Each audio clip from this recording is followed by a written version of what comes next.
Let's start. You got grandmama. She's 60 some years old. Then her child is 45. Then she got a child that's 35, and at 35 she got 4 more other child. But the mentality has been passed down from the grandmama to her daughter, then from her daughter to her daughter, then to her daughter. Then once they have kids, and vice versa with African American men. You know what I mean? It's really a problem with them, because instead of them, and see, the biggest problem of this is we got to know who we is. And when I say we got to know who we is, we got to know our culture. And see, a lot of African American men, they don't know their culture. You know what I mean? When I say their culture, it's I'm talking about slavery until now. You know what I mean? It's plenty of events that happen that you got to take time and educate yourself about. Do your research. Yeah, do your research about. I mean, internet is I mean, you look on the internet, you know, and just start from there, and then it's a process. But just listening to rap music, putting on some skinny jeans or sagging your pants, that ain't got nothing to do with black culture. You know what I mean? I was asking, you know, about your upbringing and how that, you know, shaped the direction you want to go. And despite what was going on in your area, you still decided to go to college, which a lot of people wouldn't even attempt to do. All right, so let's say that. So my mom and my dad, they both went to college. My dad went to Morehouse. You know what I'm saying? Morehouse, my mom, she went to I don't even know the name of the school. Well, she went to school, man. Had secondary education. Huh? She has secondary education. No. She went to like a college. College, yeah. Her 4-year college. I just don't. She ain't here to ask her, so I don't know what school. That's all good. So with that being, I had to, after working that job, I had to extend the legacy. It was just something that just woke me up. Say, your parents went to college. How you not gonna go to college? You know what I'm saying? Mm-hmm. And then I got to thinking, we weren't even allowed to go to college at one point. We weren't allowed to read, vote. It was a lot of things we weren't allowed to do. So, you know, and then when I went, I started liking it. But I didn't just go straight to Georgia State. I went to a 2-year college in Marietta, out there, Chattahoochee Tech. I started learning stuff. Oh, I didn't know about that. Yeah. Then I went to Georgia State because I had got a degree in computer information systems. Then when I got to Georgia State, a lot of my credits didn't even transfer. So I said, I'm going to redo this over, you know what I mean? I started trying to get the computer because, you know, I'm thinking money, you know what I mean? But I really wasn't even liking them classes. So, over at Chattahoochee Tech, and then the computer classes I was taking at Georgia State, I wasn't really liking them. So I took accounting, got a C in accounting, and she was like, well, you got to get a B to bring your average up, or you can change your major. So I was like, nah, I'm ready to get up out of here. For those who don't know, accounting is probably it's a core class when you got to go into school, and that's not a easy class, man. I made it out there with a C2 both times. So. Right. So I changed a major to sociology. I was like, man, what I'm gonna do with this? You know what I'm saying? And then at the time, I was working at a hotel, you know, out there in Marietta, and I had I really was mad because I was like, well, I'm taking social. What I'm going to do with this? You know what I mean? Folks talking about you can't do nothing with it. You got to know. So I seen an incident. I'm driving these little boys around. I think I told my class about that. Told me. So this is why I really opened me up right here. This is the core of me writing a book. So it was about 15 white boys on their van. And I'm taking them to get something to eat. I think we're going to Cumberland Mall. So we passed the car Synergy Center. I'm talking about they got the black women out there looking so good in a dress. And a little white boy say, is it Martin Luther King's birthday? He said a couple little cuss words. So I stopped. I'm like, what? It kind of caught me off guard. But the van is laughing. Everybody on the van laughing. When I turn around, his daddy kind of elbowing like, hey, this ain't the time and the place for that. So when I heard that, I say, when is the time and the place for that? And then I say, I say this little boy is like 9 or 10. He can't be no older than 12. So I say, he talking like this? You know what I'm saying? So I want to say something, but I was like, hey man, let me just get my go ahead, do what you doing. Let me just make my money, because I mean, it's just what you gonna do, what man. You can't do nothing in that situation, you know what I mean? Right. So that stuck with me that day, you know what I mean? Then so that's why I came up with that book, Race, Same Country, Different Life Chances, you know. And so I was like, kids are being taught race, especially white kids. They taught racism. So I said, let me write a book that all kids can relate to. So that's just my point. What I was trying to make. A lot has been taught to them, but you have some they're trying to break through and they're educated. They going to school. The millennials, they know that this ain't right. You know what I mean? So, back to what you was going to saying a little bit about mental slavery, a little bit, and how it is systematic and how it is passed down, a way of thinking. What do you think about, if black people didn't have a 400 year, if white people didn't have a 400-year head start, where do you think we would be, and what do you think we would be doing? How would we be thinking?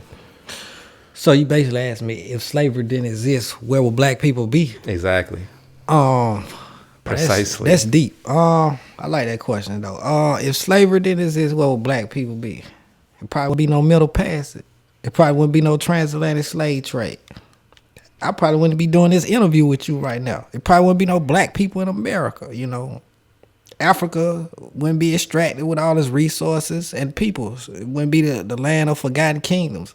It would have its own culture. It wouldn't be speaking European languages. And a lot of countries in Africa, they speak in multiple European languages. French, a lot of French. Even there's German colonies in Africa. Right. South Africa is I think it's like 30% white. Right, I may be wrong about that. So I believe it wouldn't be black people in London, unless they migrated. You know what I mean? I don't think they migrated. But I meant like the force, and then also it probably wouldn't be a severe working for free for 400 years. Nah, it wouldn't be a system designed for people of color to fail.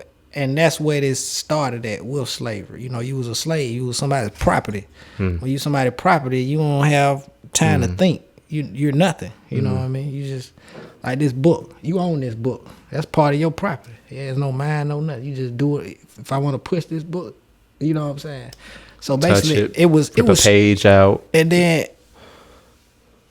slavery did a lot to African Americans.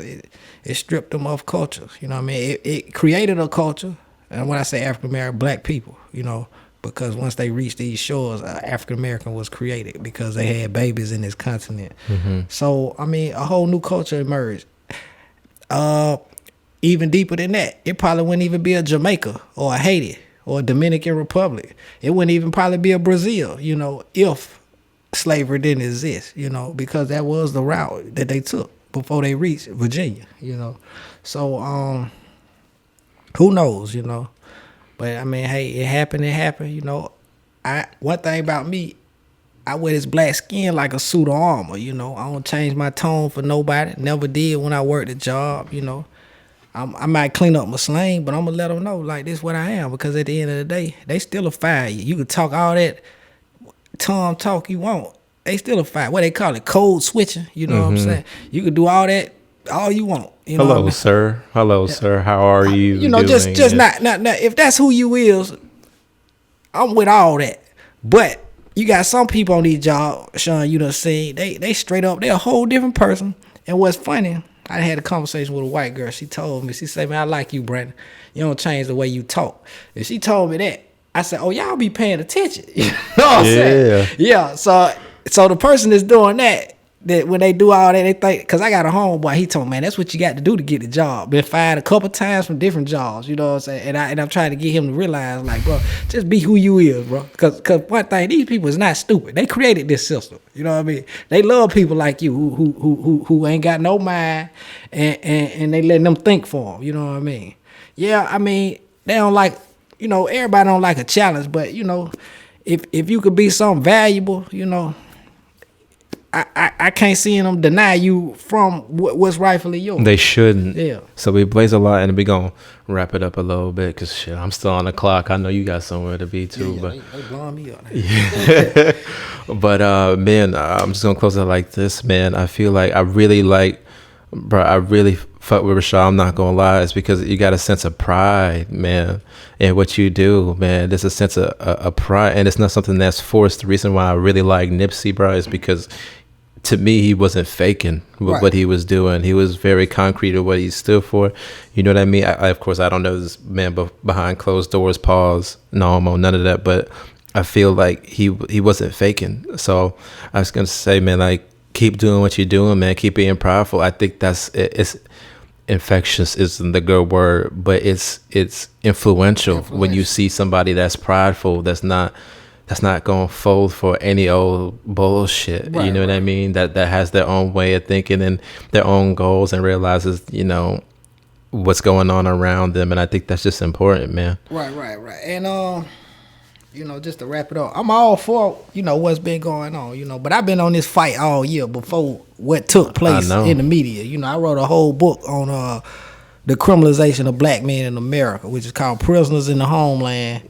It's available on Amazon, you know, Prisoners in the Homeland. So it basically starts out with a story about police brutality, then it shows you the systematic racism and how it's tied from slavery to the prison industrial complex. And I think each kid should know that. Then it also educates kids, especially young black men, that, you know, if you run across a police officer, put your hands up, keep your hands visible, because one, they're threatened by us. I've seen it. I've been pulled over plenty of times. I've seen a white police officer. He's shaking before he get to the car. So you keep your hands visible because, you know, you want to come home to your mama, your daughter, your sister, your grandma, whoever you coming home to. You know what I mean? It's real serious. Then I just dropped a book. It's called Slow Money Better Than No Money, you know. I love that title, man. Right. Slow Money Better Than No Money. I don't want that to go over nobody's head, because I wrote this and I got this idea, you know, at Switch Sports Bar and Grill. And then plus I just been seeing that in the community. You got a guy, he might have an opportunity. Hey, Atlanta's this black Mecca. It's a lot of opportunities for African people here, African American people. So you can go get you a job, Wendy's here, whatever, you know what I mean, raking, whatever. Or you can create some, cultivate some, and with the internet you could be making money in no time. So I seen guys who have an opportunity to get a job, but just because they can't sell drugs or scam or make some fast money, they'll pass up that opportunity. Like I said, I done worked plenty of jobs, ran up some money, you know what I mean? At the end of the day, the result is to get the cash, you know what I mean? But, you know, they so programmed to think this is what you got to do. They put these rappers on platforms. You ask me a question, who I'm listening to. Honestly, I don't listen to none of these rappers, you know what I mean? Now, you know what I mean? Because it's nothing feed my soul. And they say music speak to your soul. You know, I might listen to some on the radio. You know, I like Lil Baby. He drop a lot of little street gems, because a lot of black kids, they got much ties to the streets at a young age. So if you gonna talk about that culture, you know, tell them like, hey, do this that way, you know, save your money, put your money up, you know what I mean, have you some bail money, you know what I mean, in case you get locked up, you know what I mean. I don't want you to get locked up. Money, some just in case money. Just in case money, you know, things happen out here. You out here dibbling it down, you never know. So I really ain't really listening to the rappers, not taking that from them. It just, I ain't really into that glitz and glamour. I like real life, you know what I mean? So, you know, that book, that has mean a lot to me, you know what I mean? You can work a job, and it's actually, working a job is cool. You work a job, you establish credit, you know, work history, you go buy you a house, you know what I mean? You vice versa, you got somebody selling drugs. They might have $200,000, but they can't even go buy a house. They gotta go get a condo or something. They gotta go get rent or something, because they not their income is not being traced. You know what I'm saying? And one thing, it's different folks, different strokes for different folks in different circumstances. So whatever you do, you know, I ain't gonna tell you not to get your money. Get your money. Just use your mind and be smart about it, man. I couldn't say it better myself, man. Rashad Patterson, man. I think you done wrapped it up and put it in a bowl, man. I'm telling you, man. And then y'all, don't forget to check my website out, man. www.rashadpatterson.com, man. I got merch on there. I got singles. I got books, man. Y'all support a young brother that's out here doing something, man. Hey, man, shout out to my boy Sean, man. You know, I had to get him the first interview, certified and stamped, man. It's a real stand-up guy, man. And, you know, I'm going to bring some people on here because he got a good platform, man. Y'all check him out, man. Sean, you tell them your Instagram. Man, you can catch me, man. A Great Mood is my Instagram _ A Great Mood, man. My name is Sean McLean, man. I'm basically just doing this because I feel like a lot of people can be inspired by very good conversations, real conversations. And I just got the luxury of having really good friends. So I think that's just a great way to start. So, man, I appreciate it. I ain't got any merch or anything like that, but you can check my brother out. Christian, you want to shout out your Instagram? He does. He's the reason why we got all this lights and camera work going on. Big facts. CMC Dior shoots. We got CMC Dior. He sells shoes on the side as well, man. He moving, man. We'll be trying to get some magic butter going. You know what I mean? Some good old can of butter going, man. Hopefully, you guys can experience some of that courtesy of my boy. So with that, man, I would say, Rashad, I think everybody dap it up at the end. I appreciate that, man. Sure, yeah. You know what I'm saying? Hey, man. So that's what it is. All right. Appreciate it. It's hard right here.